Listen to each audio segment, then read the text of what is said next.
Şu anda bütün yaşandığını sizlerle paylaşalım. 2015 yılında 15 yaşında Sinan. Göstermen lazım. Daha şanslar var. Annesi ve babası da Edirne İlkası'nın önünde o mücadelelerini sürdürdü. Hacı Akar'la başlamıştı aslında o mücadele. Hacı Akar da 3 gün boyunca Edirne İlkası'nın önündeydi. Ve PKK'dan çözümünü istedi. Diğer annelere de örnek oldu.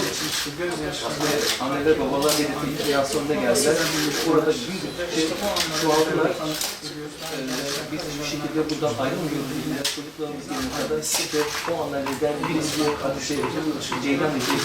O da hep kreasyonun sürekli sadece çocuğunu istiyorum demişti. Şu anda çocuğuna kavuştu.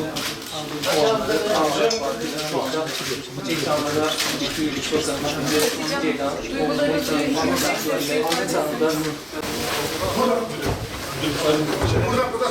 Buradan.